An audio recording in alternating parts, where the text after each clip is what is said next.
Welcome to another video of Purple Political Talk here, and today's August 24th, 2020, and we're going to go through my 2020 senatorial election prediction. We're going to go through all these races, fill in the map, and talk about what things have changed, both at a local level and a nationwide level. So let's get started.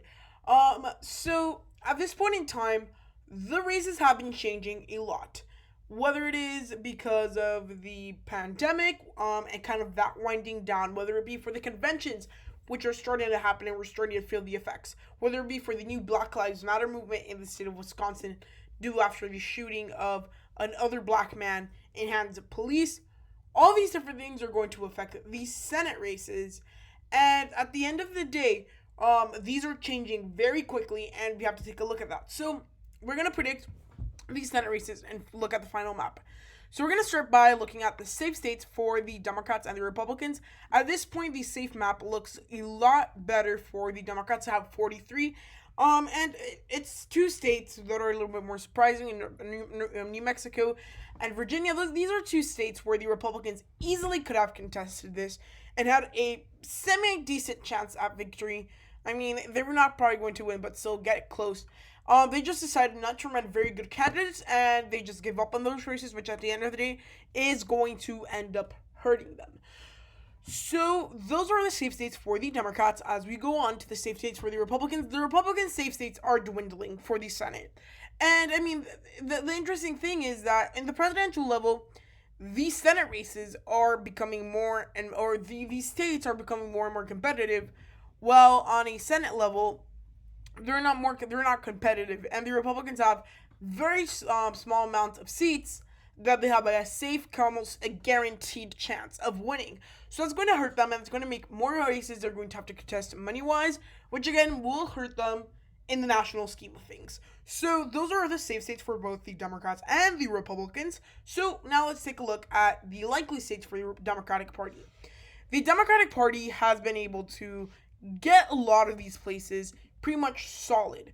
Some of these races, the chances of going to Republicans, they're not at zero, but they're very low. And I mean, just a couple things. One, very, very good campaign organization by the Democrats. Not only victory chances and things like that, but candidate choice and how they're organizing their campaigns. That's very good for them. And they're getting these seats that were expected to be a lot closer, almost likely at even almost near safe margins. For example, in the state of Arizona, we have Mark Kelly, very popular figure in the state, husband of former Congresswoman Gabby Giffords. He's going against incumbent Senator Martha McSally, a very unpopular Republican. Like, a lot of people think this seat has a large chance of retaining for the Republican Party, but at this point, Martha McSally is not the type of Republican that you would see carrying Arizona. So a lot of you might be asking, well, how is Martha McSally in the seat if she can't win an election? Well, it's truly because she was appointed to the seat after Senator John McCain died in August of 2018, and she's been serving ever since. So, I mean, I think at this point, the state of Arizona is pretty much solid for Mark Kelly. He's carrying the Phoenix suburbs and Maricopa County, which are the most important when it comes to winning the election as a whole. And I mean, he might be losing some support in certain areas, like I would say the southern part of the state. If it went a little bit more for Kirsten, so now it's probably going to go less, so he's going to underperform there. However, the margin of victory I do expect to be 5% at this point for Mark Kelly. Very solid margin of victory considering how red the state was a mere 2 to 4 years ago. So very interesting race there. Colorado, no surprise here. John Hickenlooper, very popular former governor. He passed a lot of things in the state of Colorado. He became very popular, and it just ends up being that at this point in time, the current incumbent for the Republican side, again, very bad candidate choice as he is unpopular. He votes with the president 60% of the time, which again is on the lower sides for the Republicans, especially in the United States Senate. However, I mean, he's in a state where Hillary Clinton won here, and they've been carrying congressional races, and they carry the governor's seat. So this is a Democratic state who has a Republican senator. It's very similar to the situation we saw in states like North Dakota and Missouri and Indiana. It's just A senator from the opposite party is in a state where the other party controls. So I think at this point it's the end of Cory Gardner's senatorial campaigns and his time in the Senate. And I think Governor John Hickenlooper, he will go on to win the seat by around 5 to 10%. When it comes to the two Rust Belt seats, I think honestly at this point in time, these two incumbents have it very well, and they have a very well set up campaign. Tina Smith in the state of Minnesota, Gary Peters in Michigan. They're running against candidates who you wouldn't say they're the most competitive for the other side.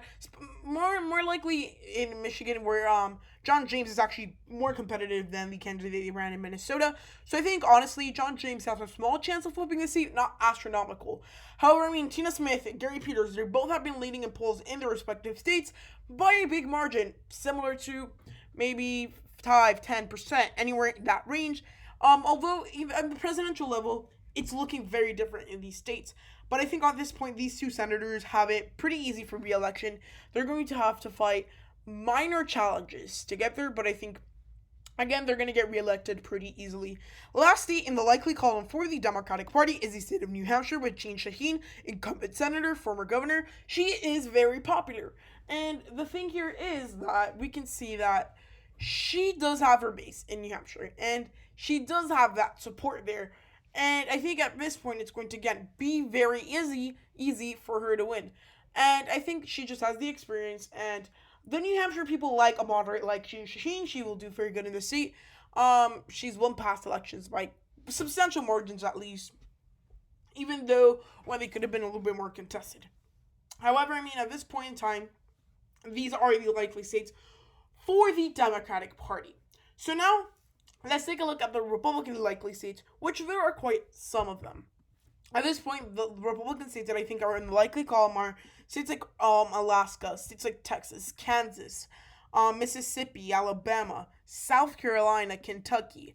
I would say Georgia's regular Senate election is right now in the likely column for the Republican Party. So we're seeing one big trend. A lot of the South is turning a little bit more blue. It's trending blue, and the Democrats are expected to make these races somewhat competitive to the point where they fall into the likely margins and fall under the 15% threshold. So it's kind of the same thing in Mississippi, South Carolina, Alabama, in that way, because African American turnout is high, and that's going to go to the Democrats. Mississippi, Cindy Hyde-Smith, she ran against Mike Epstein in 2018, very close race, 10 points. Mike Epstein is running again, trying to defeat Cindy Hyde-Smith. He's not going to end up winning. However, I mean, he's going to get exceptionally close. 10%, 8%, very good for the Democrats.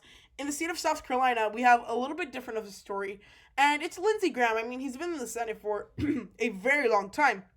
And he has a Democratic opponent who is very appealing to the middle-class Joe in the state of South Carolina. And Jamie Harrison, he can get the African-American vote out. And he can get some of the frustrated Republican voters also out to vote for him.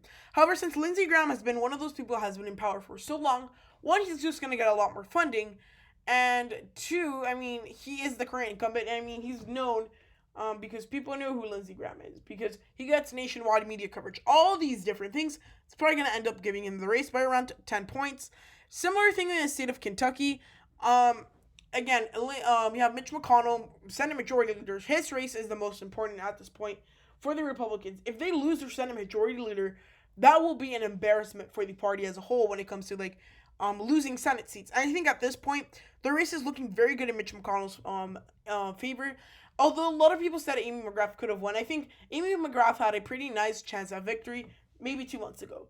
However, I mean, I think at this point in time, she showed her cards, and she's in a state where Donald Trump is not insanely popular, but he's also kind of popular. So, she really couldn't appeal to all the voters in Kentucky, and she kind of came into and said that she was kind of supported Trump, which again scared and shied away the progressive voters that really give Democrats victories in Kentucky, because without them, the Democrats wouldn't have a solid base in the state of Kentucky.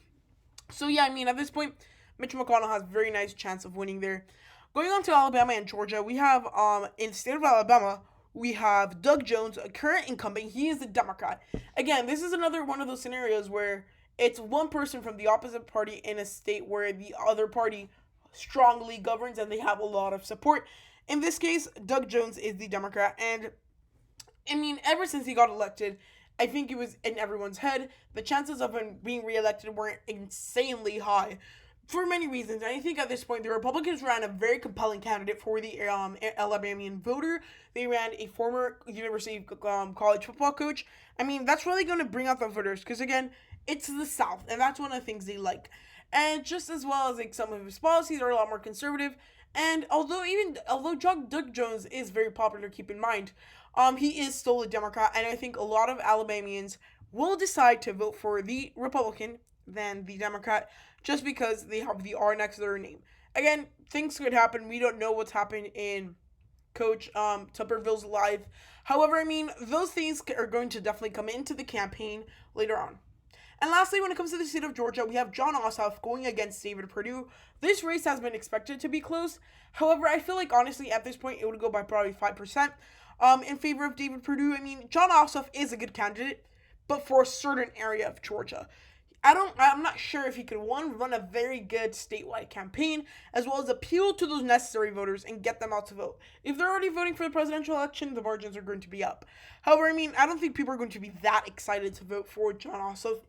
And even though he does have some name recognition, David Perdue is probably more well-known amongst Republicans, which are still a majority in the state of Georgia, because keep in mind, the big part of voters that have started to flip in Georgia are Democrats and independents. So those are all our states right now in the South. Let's go on to the last three races that are likely in the Republican column in Texas, Kansas, and Alaska. In the state of Alaska, we have incumbent Senator John Cornyn. He's been in the Senate for quite a while, and he's going against MJ Heger, and she is a very good candidate for the Democrats to run. She's no Beto O'Rourke. She's not going to carry these rural counties that only have 700 votes. That's probably not going to happen, and that's why I think John Cornyn is going to win by a pretty big margin, probably 5 to 7%.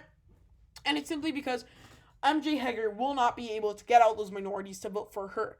I mean, I think in this race, we're going to see a very different down ballot effect that we're seeing statewide, because in the state of Texas, it's expected to right now go to Trump by 3%, and I think honestly that's not going to transfer to the Senate race. They're going to do a lot more, especially since MJ Heger is not that appealing to the Texas voter. So I think honestly that's what's going to give John Cornyn the victory. Out of the state of Kansas, we have Barbara Bollier going against Roger Marshall. This was one of the primaries that was really an upset, I would say, especially since we see that she was heavily hoping for Chris Kobach to win, because that would have kind of handed her the Senate race. At this point, the chances of Barbara Bollier winning are pretty low. However, I mean, she gained a lot of support pre-primary, and a lot of those supporters will stick. I would say the race would go by 10%, which, I mean, we've seen races like that go in the past in the state of Kansas, so it shouldn't be a big surprise. Lastly, when it comes to our likely states for both parties, this is the state of Alaska. At this point, this is a very interesting race between Dan Sullivan, the current incumbent, and challenger Al Gross, who is a candidate that appeals to not only the Democrats in Alaska, but in the independents and third-party voters, which make a big part of the electorate in the state of Alaska. So if Al Gross is able to carry those third-party votes, as well as the Democratic vote, as well as the independent vote, he should be able to get close, if not even win. So we'll see with these races. There's a lot of these races, and again, especially in the South, these races depend on turnout. Democrats have very low chances of winning in all those races, I would say, except maybe Alabama and Georgia. The only way they could win in Alabama and Georgia if the turnout is extremely high. So those are all the red likely states at this time. And now let's move on to the blue lean states for the Democratic Party. At this point in time, I say there are two lean states for the Democrats, those being North Carolina and the state of Maine. These are two races where you have incumbents who are not that popular, more in Maine so than in the state of North Carolina, but still. In the state of North Carolina, we have Cal Cunningham. He is the Democratic challenger. He is a former member of the North Carolina State House of Representatives, and he's running this campaign, very well funded, very well organized campaign. It's probably going to help him out when it comes to winning that race. And honestly, I think that this race is pretty much almost a guaranteed for the Democrats. Again, in politics, nothing is ever guaranteed. However, it's looking very likely, considering that Tom Tillis is not popular, he's not that well known, and that this seat always ends up flip-flopping, and especially I think if this is class 2, if I'm correct, this seat has always flip-flopped. So in 2008, Kay Hagan won the seat. In 2014, she lost it to Cal Cunningham, and or to Tom Tillis, and I think Cal Cunningham will take it from Tom Tillis in 2020. That's a very interesting race there. And out of the state of Maine, we have Suzanne Collins, was the most popular member of the United States Senate, has dropped completely to the most unpopular United States Senator according to her constituents because she started to vote more with Trump. Maine is a state that really likes bipartisan people, moderates. And Suzanne Collins has turned into the Trump supporter, which is not going to be a good look for her in the state of Maine, considering how the electorate is shaped and the voters she needs to vote for her to win re-election. On the other side, you have the Democrats, who are running a very strong candidate in Sarah Gideon, incumbent Speaker of the House of Representatives in the state of Maine, and she is somewhat well known now. She's bringing a lot of these ads and things like that, which is really going to end up helping her on the long run. And honestly, the Democratic Party ran a very good candidate against a very unpopular person, so it's going to do very good for them in the state of Maine. And yeah, so those are all our Democratic states that are in the safe column, or the lean column at this time. For the Republicans, there's one, and that's the special election. This race is going to be interesting to watch because we still do not know who are going to be the final two runoff candidates. It could end up being two Republicans between Kelly Loeffler and Doug Collins, or it could be a combination of Warnock and Gillibrand against Collins or Loeffler, because it's a jungle primary. For those of you that don't know, a jungle primary is where all the candidates that want to run on the same ballot, whoever reaches 50% or on the runoff, they win the election. So I think at this point in time, probably going to go to the Republicans by 3%, I would say. And I'm not sure who the Republican is going to be. They've been flip-flopping through the polls. It could easily be, I think it could be Loeffler because she's the incumbent. But again, Doug Collins has ran a very, very good campaign for Georgia Senate. So I think at this point, that's a race that the Republican Party should be looking forward to win. Those are all our lean states for both the Democrats and the Republicans. Now let's take a look at the tilt states. This point in time, I'm going to say Montana is going to go to Steve Bullock, and the state of Iowa, it's going to go to Joni Ernst. So, in the state of Montana, we have Steve Bullock, very popular governor. He's going against a not-so-well-known senator in Steve Daines, and this is a race where both the Democrats and the Republicans have poured in a lot of money for their prospective side of the state, and it's for many reasons. This race, if the Democrats win, that gives them the majority outright, considering that all other seats that I've said go to the Democrats. And I think at this point, Steve Daines is not that popular, so I think it's very easy for the Montanan voter to kick him to the curb. And considering that a lot of the voters in the state of Montana have decided that they might even vote Trump, Bullock, and Cooney, so Trump, they're not voting down ballot, that's really going to help Steve Bullock in the state of Montana. And I think, honestly, at this point, he's just very popular, and I think he will probably go on to serve in the United States Senate. Well, in the state of Iowa, we have Joni Ernst going against Teresa Greenfield. Both are very good candidates, and both are women that stand up for their causes. In this case, Joni Ernst for her conservatism, and Teresa Greenfield for bringing out progressive voices in the state of Iowa, in a state where Democrats have been getting a lot more support lately. And I think, honestly, at this point in time, Joni Ernst probably wins here because of the rural support and just the big Republican base that is guaranteed to go to vote. And I say guaranteed lightly, don't take it completely serious. But the Republicans have a bigger, they have a base that always goes out to vote. Well, the Democrats have to be a little bit more pushy about it. I think in a best case scenario for the Democrats in the state of Iowa, Teresa Greenfield wins by a lean margin or so. But I think at this point, in a regular scenario where nothing crazy has happened, Joni Ernst wins the Senate election in the state of Iowa. So that's my prediction for the 2020 presidential or senatorial elections as of August 24th, 2020. Hope you enjoyed the video, and please remember to like, subscribe, and turn on post notifications. We're currently 554 subscribers, and it would be great if we could reach 600 subscribers by the end of next week. That's a very good goal, and I think we can do it. So, hope you enjoyed the video. If so, please give it a huge thumbs up, like, subscribe, and turn on post notifications, and I'll see you real soon. Goodbye.